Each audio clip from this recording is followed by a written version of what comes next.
Hi, beta testers. This is James Pereira. So, this is basically what the lessons are going to be, which I haven't done yet. So, this is a beta test only. So, what you are seeing for this unit, which is the lessons, the actual lessons or proper lessons of the four dimensions performance boosting coaching system, is just an overview. So this is in no way the full in-depth lessons that the participants are going to receive. So this is only a walkthrough of the lessons. So let me start off and go through the first slide. All right. So lesson one within this unit about coaching, the four dimensions performance boosting coaching techniques is the description of what the four dimensions are. And the four dimensions are basically the body, heart, mind, and soul of the person that you are coaching. Let's face it, the person that you coach, or all human beings, fundamentally are holistic systems. So you cannot just look at one area. You can't just look at the body, can't just look at the heart or the passion, can't just look at the spirit or the soul. You have to look at the person in totality and not just focusing on one area, like, for example, emotions. So that's not going to work. That could have been probably the way things were done in the past, but that's not going to be sustainable. And people are not really going to improve their behavior or their performance long term if you are just focusing on one area. So you need to look at them in totality. And this is an area that I picked up because I spent about 22 years in pharmaceutical marketing, sales, marketing, operations. And that's one of the things that I eventually learned. When I first began my career in pharmaceutical sales, when we sold pharmaceutical products or drugs or even vaccines or any other drug related uh, interventions, it was so focused on just one area. And fundamentally, it's about the body and nothing else. So you don't look at the person in totality. And eventually, the doctor is surprised that what he or she prescribed to the patient is no longer working because he or she was only looking at the patient from a physical, anatomical, physiological perspective without looking at the soul, the spirit of the person, which today modern science has recognized as one of the key areas that you need to consider. A doctor needs to consider if he or she wants to heal the patient. All right. So that's where even coaching today looks at the person as a whole system rather than just one or two components to fix. So those are our four dimensions. And their importance because each one plays a role, and that's going to be revealed in the actual lesson that when I create that. Now, why should you align these four dimensions? As I already revealed, if you want long-term sustainable success, then this is what needs to be done. Because ultimately, people don't work just for one area, which I'll be showing in a short while what that um, area is. In fact, it is the next point that you see below Maslow's hierarchy. Yes, Maslow's hierarchy has been made fun of by gurus who, in my opinion, don't know any better. Because once again, Maslow's hierarchy is looking at a person in totality. Because what Maslow's hierarchy, which I don't have a slide here to show, which will be in the actual lesson, is it looks at a person, looks at a person as they progress through various levels of needs. And this is a theory or even a hypothesis, Maslow's hierarchy of needs, that was developed in the early 1900s, if I'm not mistaken. And it's very relevant And I can tell you, as a coach, I use it all the time to understand where the person I'm coaching is in that level. And you could say that Maslow's hierarchy, in a way, looks at a person in their totality. Now, if you recall Maslow's hierarchy, the very first need that everybody needs is physiological. It's food, shelter, and clothing. Right. So that's the first need. Then comes the needs of wanting to belong. Then comes the need of achievement or recognition. And then ultimately, where people go is, and not everybody reaches this.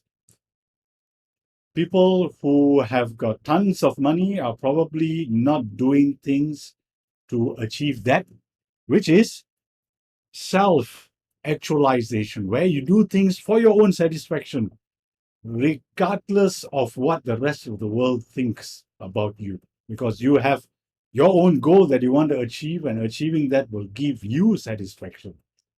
You don't care about the rest of the world. Yeah? So it may sound narcissistic, but on the contrary, it is actually a self-fulfilling or fulfilling goal.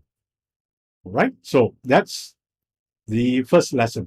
Lesson two is where I will be talking about the differences between coaching, training, and mentoring. And this is something that I brought up under the myths that I was trying to bust, because a lot of people tend to use these terms as synonyms, which is wrong because they are kind of totally different. And I will be, in the actual lesson, showing what the differences of all the three are. They're not the same. So that's the first question that I'm answering there. They are not the same. And after that description, I'll be looking at, so who can be a coach? Can anybody be a coach? Can you be a coach? Just because you say you want to coach someone, or just because you are the business owner, you are the entrepreneur who has set up the startup, and therefore, by right, you are supposed to be the coach. Is that right? Is that wrong? Well, that's what I'm going to be revealing in the training session, the actual lesson itself. And I will be going deeper into that topic about who can be a coach, looking at what should the expertise level of the coach be. So I'm going to be answering the question that sometimes some people may, it could be a myth as well, which I did not include under the myth busting, where people say that in order to be a coach, you need to be the best in that field or that area or that segment or whatever you're coaching the person in. So that's going to be addressed in the actual lesson itself. Next is who can be coached. Can anybody be coached? Can everyone in your organization be coached? The answer is yes and also no, because there is a caveat there. And certain people can be coached, or rather, let me rephrase that. Everybody can be coached up to a certain point, and then a decision has to be made. And this is where, in this lesson, I'm going to be revealing to what extent do you go and coach someone and then ultimately decide, all right, that's it. We don't need to carry on any further. When do you decide and how do you decide? That's going to be in that lesson as well. We're also going to look at what the characteristics of a coach ought to be. So if you want to be a coach, if you're an entrepreneur, business owner, division head, or the CEO of a company, regardless of the size of your company, what kind of characteristics should you display? Should you have? What kind of behaviors should you exhibit for others to model, probably, and also for you to grow? Because coaching is one area that will grow you, take you out of your comfort zone. Just like any other skill, coaching is a skill. So just like any other skill that you are trying to develop, that you're trying to improve, self-improvement, you will have to push the boundaries. You will have to push yourself. And therefore, what do you need to do in order for you to become better and better and better at this skill? Moving on to lesson number 3. We are going to look at the power of coaching. What exactly does coaching do? And I'll be touching a little bit about differences with training and mentoring as well. And one of the first things I'm going to look at here is coaching and motivation. Is there a link or is there not a link? So there is a link.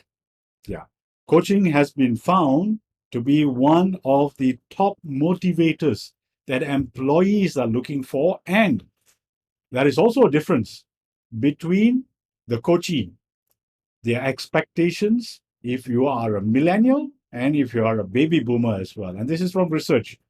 Very recent research has shown the differences between baby boomers and millennials in their expectations of coaching.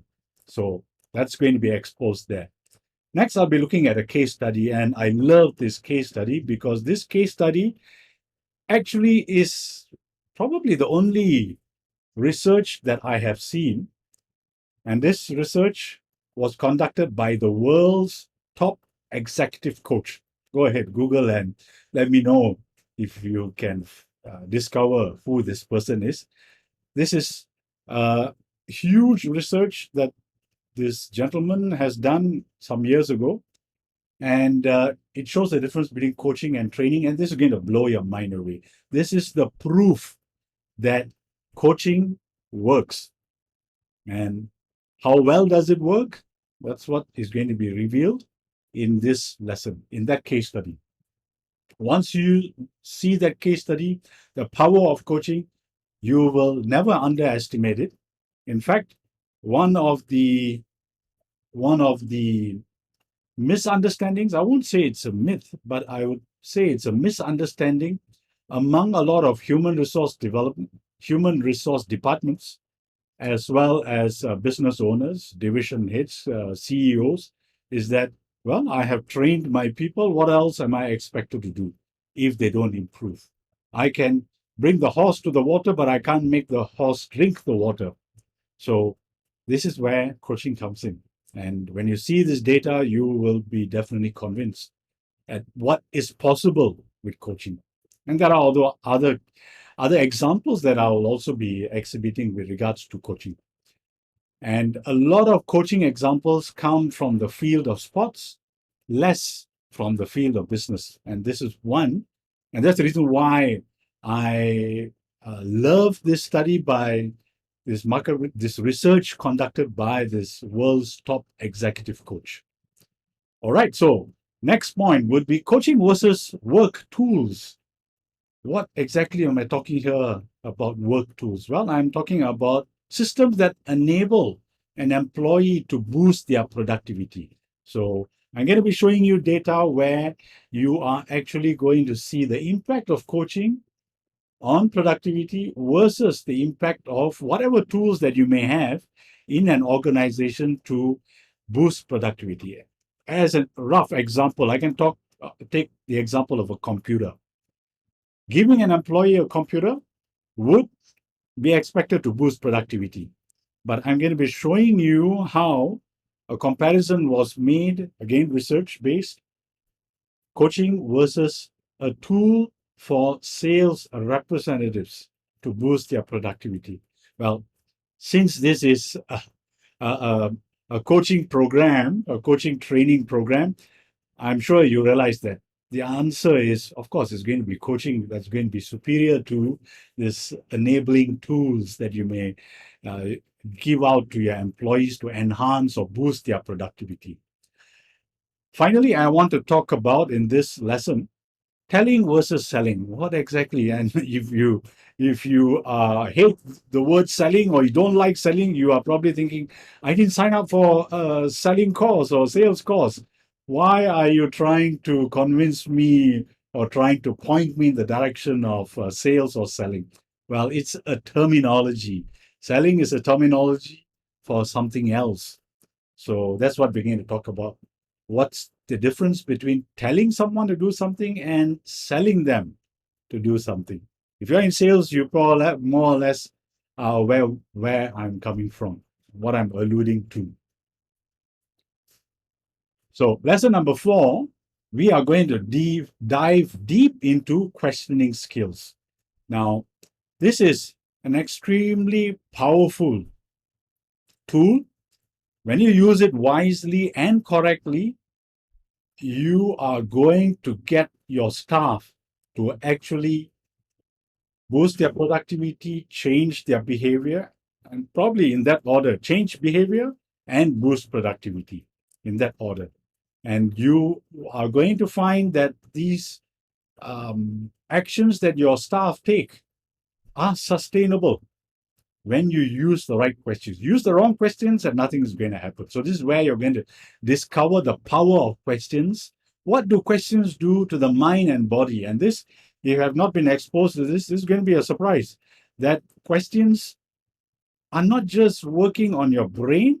You're going to discover what they do to the brain. That's one. Number 2, what do they do to their body as well?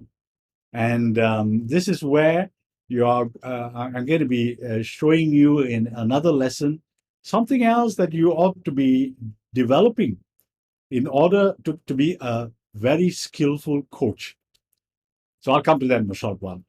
So next is, there are 4 types of questions that you as a coach need to employ, and you need to know what these questions are. That's it, 4 types of questions.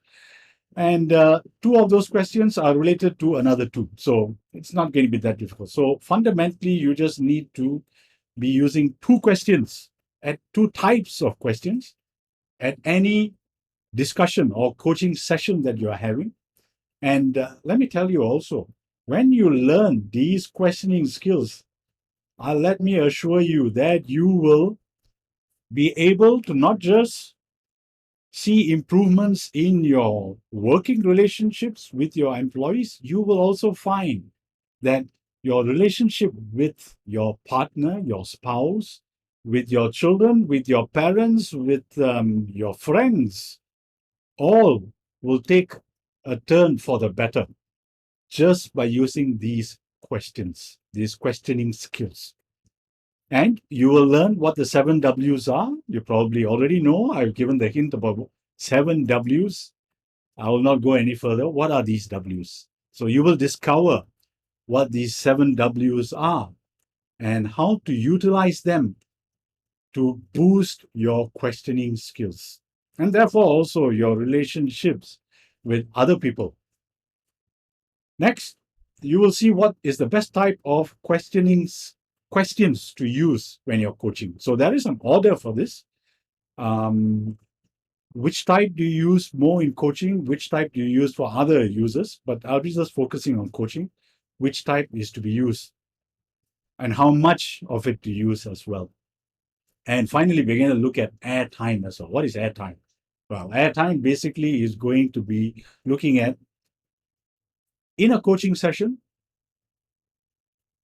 who should be taking up more of the airtime or voice time or audio time? Who should dominate the session? If you think it is the coach, I'll ask you to think again. If you think it's the coachee, then I'll just say wait for the lesson to be fully completed. Lesson 5 is looking at listening skills. So I'm sure you have heard that, we were given 2 ears and a mouth, so therefore we should use our ears twice as much as our mouth. I'm not too sure whether that's mathematically correct because we got 2 ears and 1 mouth, but definitely whoever created that idiom is right, that we should use our ears more often than our mouth. Our mouth is to create the questions, so voice out the questions, and our ears are to listen to what the person is saying. And when we say listening, it's not just the words that are used, but the tone, the intonation, the pitch. All these things are giving you hints about the veracity, the truthfulness of what the person is saying as well. So that's where you're going to be discovering how to detect if what your coachee is saying is truthful, and therefore whether what they say that they will do down the line post coaching will actually be done. Right. So this is where you're going to discover how to do that. And I have 11 active listening tips to reveal to you during this lesson. And these are powerful tips that you would definitely want to use. And when you develop these listening skills, these questioning skills, it's not just in coaching, in the area of coaching that you will improve, but in other areas as well. And I will tell you right off the bat that when you use these skills and the next skill as well in lesson 6, you will be recruiting. Your recruitment skills are also going to go through the roof simply by developing your skills in questioning, in listening, and in the third area, which is body language. So there are 16 body language signs that you as a coach need to be pretty observant about if you really want to see what on earth is going on inside here and inside the heart and the spirit and soul, or the emotions and soul of your coachee.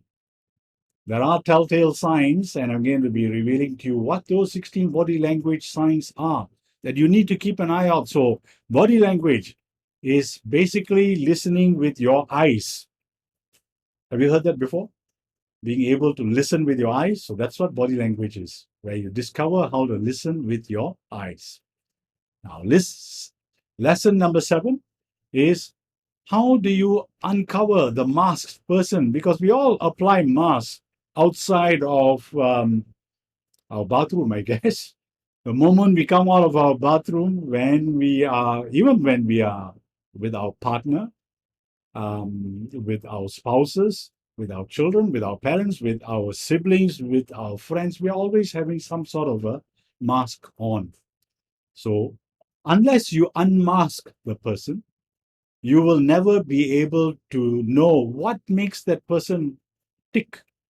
What are the triggers and barriers of making the person do what they ought to do, and what is stopping them from doing what they need to do. So unless you understand this, you can never really get somebody to be the best of themselves at that stage of life anyway. And to a certain extent, I think Maslow did a very good job in giving us some hints into that. But in lesson number 7, I'm going to be talking about how to use tools like DISC, MBTI, and my favorite, which is Harrison Innerview. Now, all of these, not all of these. At least for the DISC, there are free as well as paid tools. And I'm going to be sharing with you a free tool. And this free tool, I love this free tool, not because it's free, and I use it with some of my clients as well. I love this tool because it was developed by probably the world's most famous self-help guru. All right. So I've given you a hint as well on who that person is. Go ahead, Google, and let me know if you have, discovered who that person is. Let's see if you're right. Okay. So I have a free tool which you can use for that. MBTI and Harrison Innerview, I have not discovered the free version of that, because if I have discovered the free version of that, I would definitely recommend that you use the Innerview, Harrison Innerview, because this is the tool that I used for many, many years when I was in the corporate world, and I love this tool. And I'll be giving you some examples of what it looks like when you do the Harrison Innerview with your staff. It really slices and dices the person and you can uncover a lot of areas about the person, but it is a customized tool, and that's why I don't think you can find a free version of the Harrison Innerview, because it has to be customized depending on the job role as well.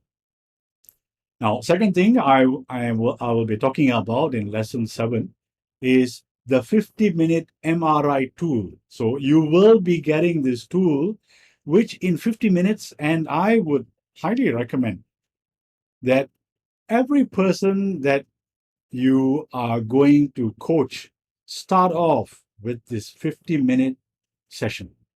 It's a 50-minute session where you utilize this tool and you really uncover the true person who is sitting in front of you, who is sitting opposite you.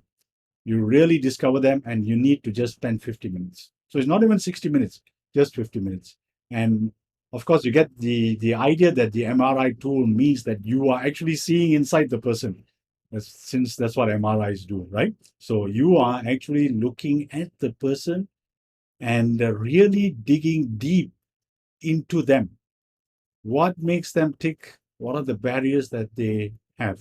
And you, therefore, when you use this tool, you are going to help them uncover what drives them, what stops them. And therefore, when you eventually undertake coaching, it becomes so much easier for you, so much easier for that person as well. And we move on to lesson number 8, which is metrics. Now, you may have heard of Peter Drucker, who once said that you cannot manage or you cannot improve what you don't measure. So everything is about measurement, and even in business, we have to be as scientific as necessary as required, because business is all about metrics. It's fundamentally maths or math, whichever you prefer. So it's about metrics. It's about measuring. It's about setting measurement goals fundamentally, right? Targets, goals, whatever you want to call it. But you need to have a set of metrics. And therefore, because different people are in different roles in the organization, you need different strokes for different folks, meaning different goals for each one of your staff. They can't all have the same goals. No one can have the same goals. Even people who are, let's say, for example, you've got 3 sales managers. All 3 of them are not going to have the same, they're not even going to have the same sales goals. They're not going to have profit goals if that's the level that you are measuring as well, right? So different strokes for different folks. And we are going to look at SMART goals. Okay, maybe you know what SMART goals are, but there is some new research which shows how do you set SMART goals. The old ways of setting SMART goals may not work anymore, especially since what we have gone through over the last year and a half. The pandemic has totally, wrecked goals. It has made us look at new ways of doing things. So therefore, even our goals have become fluid. So question is, how do you set fluid goals instead of just one static goals? So now we are looking at dynamic goals. How do you go about setting dynamic SMART goals? Is there even such a thing? Well, that's what I shall be revealing to you as well. Next, what are the elements of best practice KPI template? I'm going to be passing you the KPI template as well, which is the last thing in this lesson. You will be given a KPI template that you can develop. So you can use the template that I give as a model, or just copy and paste and just fill in the gaps which are there, and you're good to go. And that's the reason why I mentioned that this is a training program where you can discover coaching over a weekend. If you start on Friday evening, by Sunday evening, Sunday lunchtime, you would have completed. Monday morning, you just have to take this KPI template and you are good to go. That's it. From the KPI template, you are good to go. You can start your coaching session almost instantly. Okay, so that's what lesson 8 fundamentally is all about. And we move on to lesson 9. So lesson 9 is the final lesson in this unit. And I call this the WAYS coaching method. Now, I'm not sure which part of the world you're from, but if you are from Asia, if you are from Africa, I'm not too sure about Europe, but in these regions, WAYS is a very popular driving app that we use. Of course, in the US, Americans prefer to use Google Maps or maybe even Apple Maps, but Waze is the default driving app in many parts of the world. So the Waze coaching method basically is about showing you how to use the Waze technique to coach your staff. And that would involve 4 simple common sense steps. So these are common sense steps. That was a tongue twister. So these simple common sense steps, when I reveal them to you, you're going to be shocked that, wow, that's it. You may even know that you probably are even using this in some other area of your life and never realize that you can use this in coaching as well.